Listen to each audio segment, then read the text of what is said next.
Welcome you all to another session on hypertension. So today what we are going to discuss is how we manage hypertension in the emergency room. Right. So before embarking on the topic, I would like to take you through few case scenarios where we have seen hypertensive patients in the emergency room. And I'm sure you have seen all of these cases. So let me take you through those cases.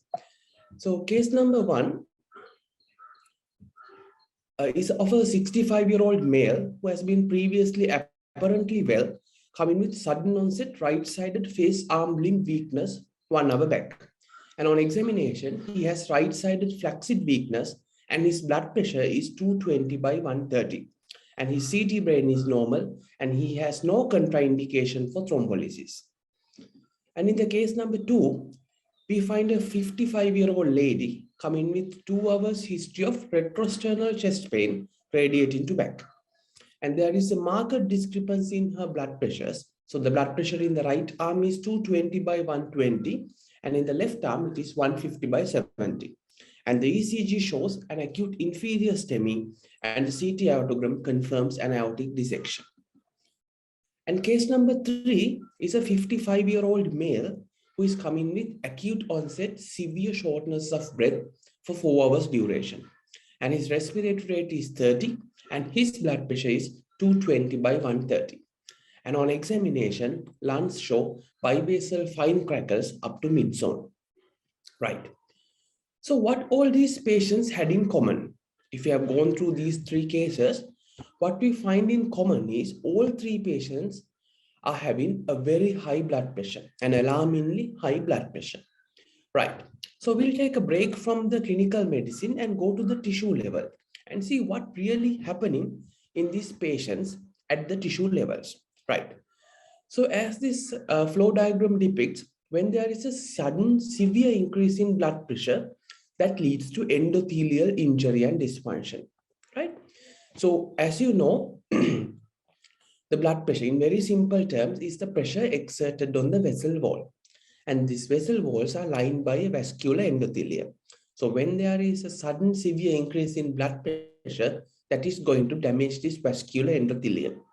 So vascular endothelium is not just a lining, but also rather an endocrine organ, which secretes so many substances, and some are vasodilators, some are vasoconstrictors, and some are procoagulants, and some are anticoagulants.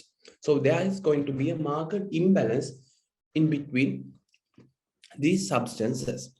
So it leads to an imbalance between vasodilators and vasoconstrictors, leading to further vasoconstriction and further increase in the blood pressure.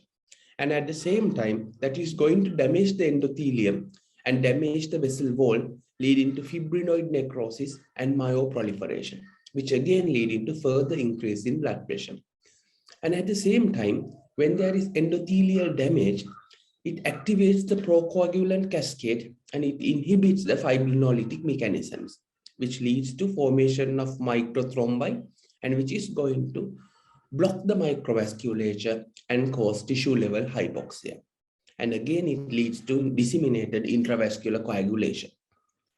So this is going to affect each and every cell, each and every tissue in the body. And at the same time, when there is a sudden severe increase in blood pressure, that is going to stretch the atria and leading to pressure natriuresis and pressure diuresis. So that makes the patient volume depleted, which positively feedback the renin-angiotensin system, further increasing the blood pressure. So all these things propagate in a vicious cycle, leading to further increase in blood pressure and damaging each and every organ of the body. Right. So this is what happens at the tissue level. But as clinicians, what we see is a hypertensive emergency. And this is the clinical picture. So by definition, hypertensive emergency is where your systolic blood pressure is more than 180 and the diastolic blood pressure is more than 120 with impending or acute target organ damage. So here, the word acute is very important. That is why it is in red.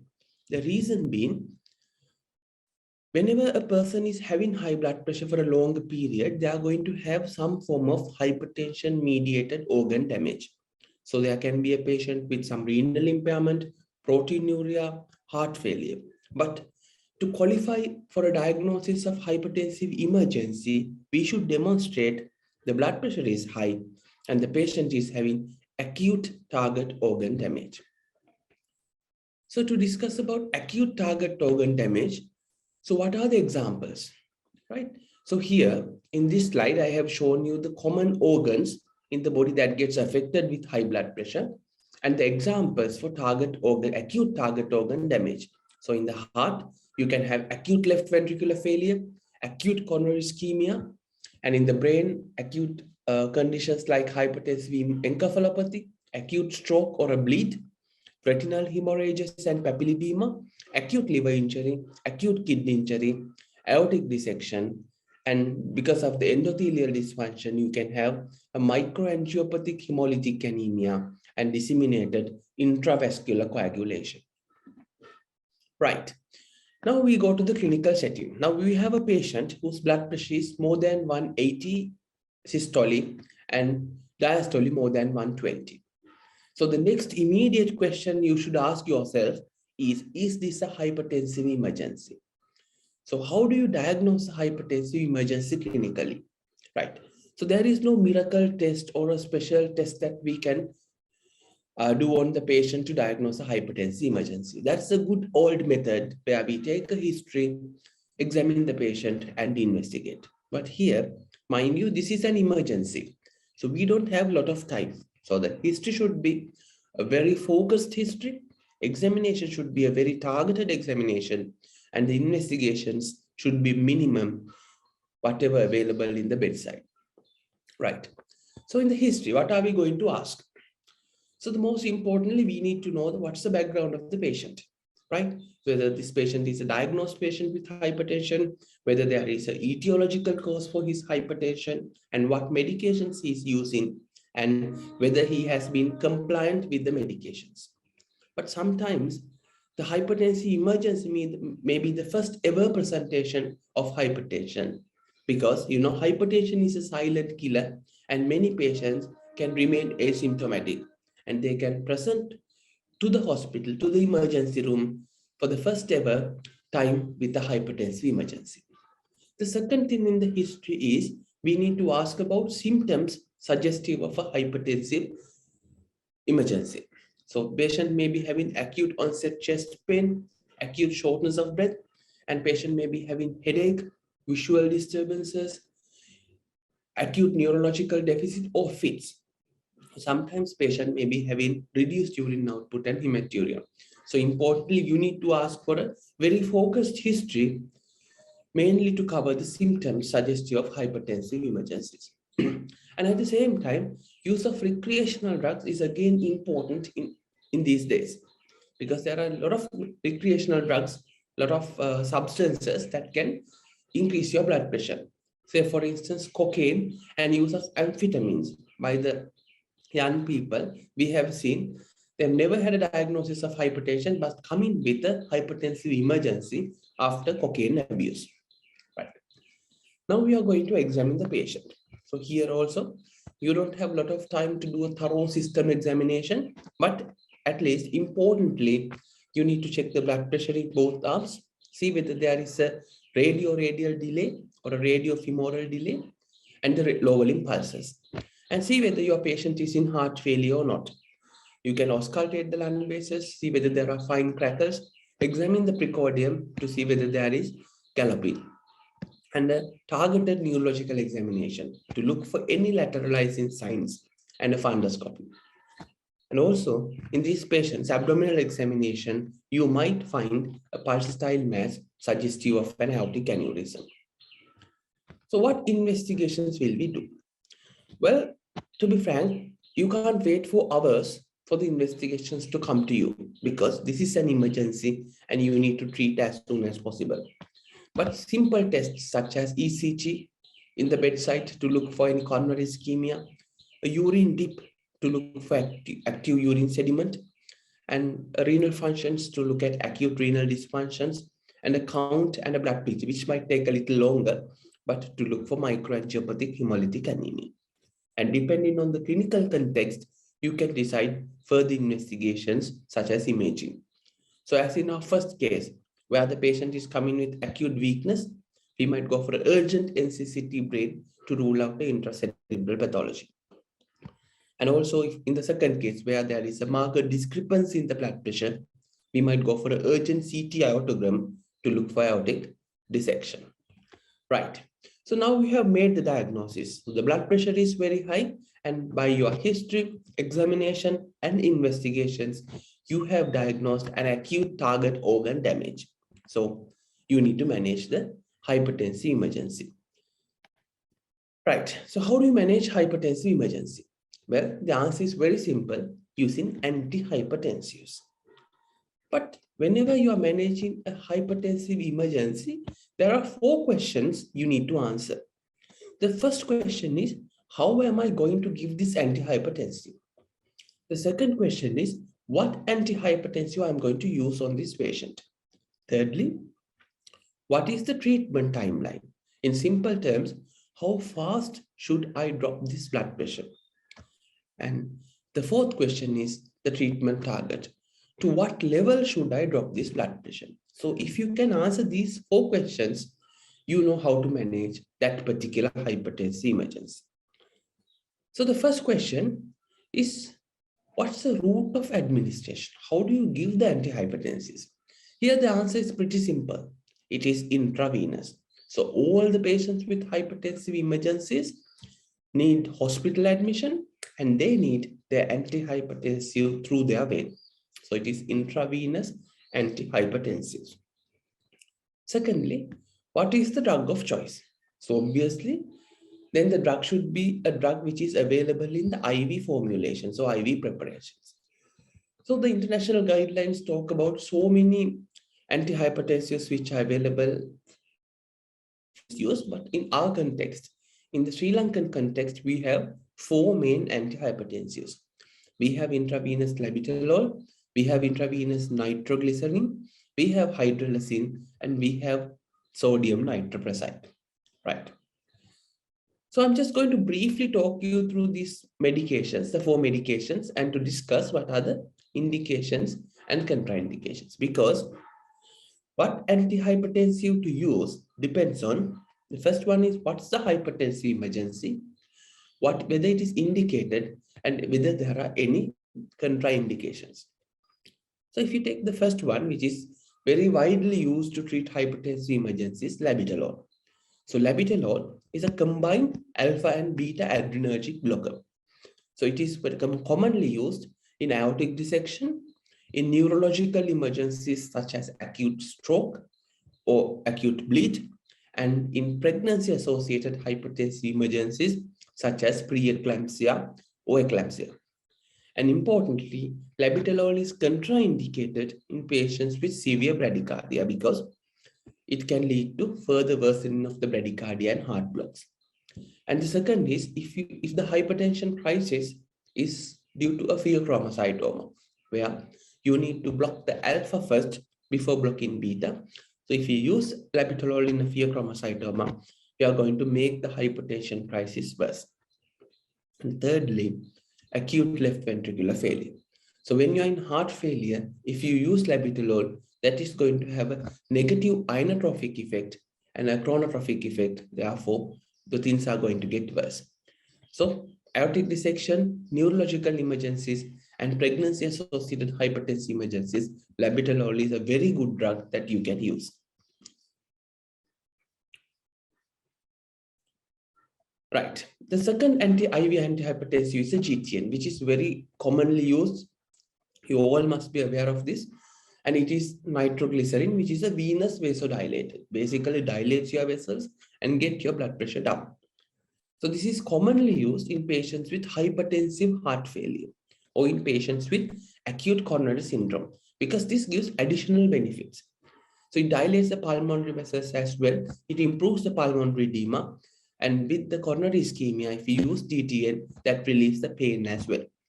So GTN is a very good drug to use when the hypertensive emergency is associated with acute left ventricular failure or acute coronary ischemia.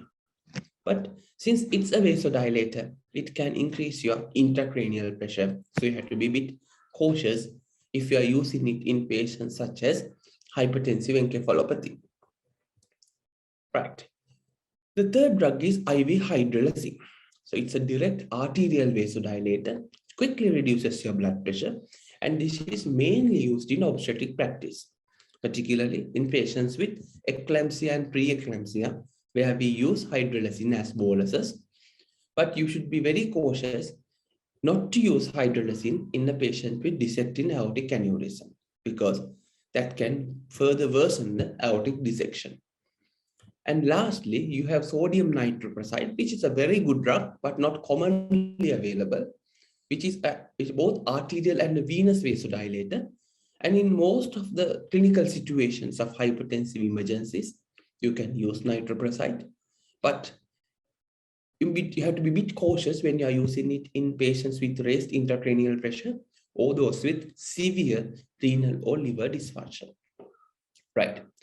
So, with regard to the drug of choice, it depends on the hypertensive emergency, depending on the pharmacokinetics and pharmacodynamics of the drug and the presence of indications and contraindications. So now we have already selected the route, that is IV, and you have selected the drug depending on the hypertensive emergency. The third and fourth questions, what is the treatment timeline and what is the target? Well, that of course depends on the type of hypertensive emergency. Right. So this is the general rule where you don't try to introduce the blood pressure as soon as possible, right? So you try to reduce the blood pressure, the mean arterial pressure, by 25% in the first hour. And then within next 2 to 6 hours, you try to get the blood pressure down, the systole to 160 and diastole to somewhere around 100 to 110. And within next 6 to 24 hours, within the first day, your goal is to maintain the blood pressure, the systole in 160 and the diastole around 100 to 110. And within next 1 to 2 days, you can target for the outpatient blood pressure goals, right? So this is common for most of the hypertensive emergencies, except few. So one is aortic dissection, where we need to reduce the blood pressure as soon as possible. The second one is pheochromocytoma. Again, we go for a very rapid blood pressure reduction. And in pregnancy, eclampsia and preeclampsia, you need rapid reduction in blood pressure. So other than these exceptions, most of the hypertensive emergencies, we have a treatment timeline where the reduction of the blood pressure is very gradual and very controlled. Right. So let me take you through few hypertensive emergencies.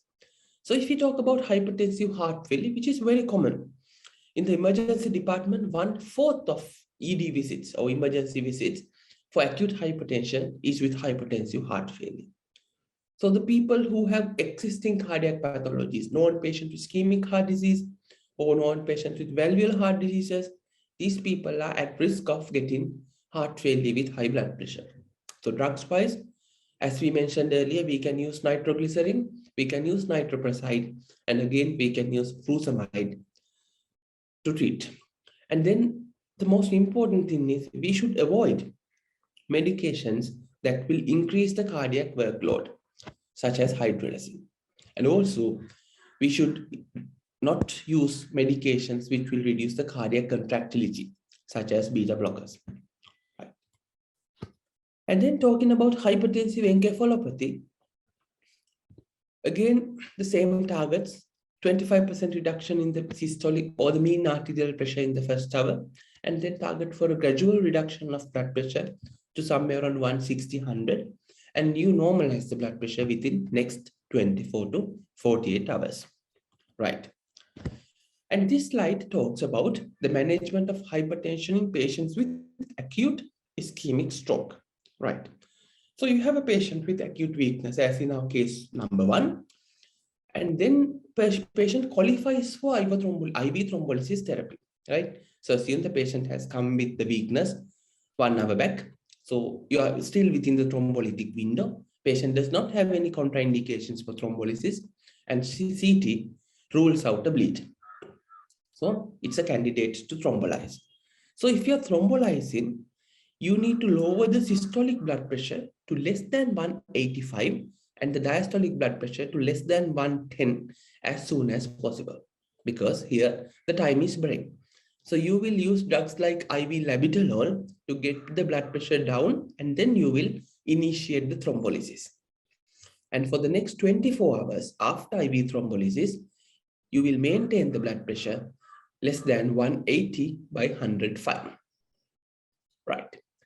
But in the other hand, if you have a patient with acute stroke, but he does not qualify for thrombolysis, either he has passed the thrombolytic window or he has contraindications for thrombolysis. So in that case, what we can do is we should not drop the blood pressure very rapidly.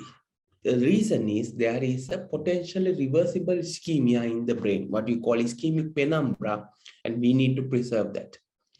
So you can allow a blood pressure up to 220 by 110 and let the blood pressure be while cautiously monitoring the patient. And after first 48 to 72 hours, then you can gradually initiate or reinitiate the treatment of hypertension. But if your blood pressure goes even beyond 220 by 110, you can lower the blood pressure by 15% during the first 24 hours. So this is mainly to keep the ischemic penumbra well perfused to improve the weakness. Right. So the next one is the management of hypertension in patients with acute bleed. So here again, you should not target for very rapid reduction in blood pressure. So if the systolic blood pressure is 150 by 220, I mean, that is fairly all right. And if the blood pressure is more than 220, we will use IV antihypertensives to reduce the blood pressure. And again, here I think it's worth mentioning a trial which is Interact 2, which has shown that rapid lowering of the blood pressure to 140 versus 180, there was no mortality benefit. Therefore, you need not to rapidly lower the blood pressure within hours, but you can let the blood pressure drop slowly. But if the blood pressure is more than 220, you can use IV antihypertensives and gradually reduce the blood pressure. Right. So I think this is the final hypertensive emergency I'm going to talk about, aortic dissection. But this is a catastrophic condition in the emergency room. And the treatment is anti-impulsive therapy, where in aortic dissection, we need to reduce the blood pressure as soon as possible. That's the first thing. And also we should try to reduce the heart rate. So the labetalol would be the ideal drug because it reduces the blood pressure, it reduces the heart rate. So first you will start IV labetalol and you titrate the labetalol dose to get the heart rate to less than 60. And at the same time, the patient who has a dissecting aorta is in severe pain. And this pain is again contributing for tachycardia and for high blood pressure. So these patients will need adequate pain relief, preferably with IV morphine. Right. So you have started labetalol, you have started morphine, and now the heart rate is closer to 60. And if the blood pressure is still more than 120, you can use drugs like IV GTN and IV nitroprusside to reduce the blood pressure less than 120. So here, the treatment timeline is as soon as possible, and treatment target is you try to reduce the blood pressure. The systole is somewhere around 100 to 120. So first you use labetalol, get the pressure and the rate down, you control the pain, and if the blood pressure is still high, once the heart rate is achieved to somewhere around 60, you have to use something like IV GTN or nitroprusside to get the blood pressure down. Right, so that brings to the end of my presentation. So the take-home message would be, whenever you see a patient with a blood pressure of 180 by 120, the next immediate question asked, is this a hypertensive emergency? How do you answer your question is by doing a focused history, targeted examination, and relevant bedside investigations. And if your answer is yes, the patient needs admission, patient needs IV antihypertensives, and you need to decide on the drug depending on the hypertensive and the indications and contraindication profile. You have to decide on treatment timeline, whether you need to rapidly lower the blood pressure versus gradual reduction in blood pressure. And you should have the treatment target. To what level I'm going to drop the blood pressure, right? So that brings to the end of my presentation, and thank you very much for your listening.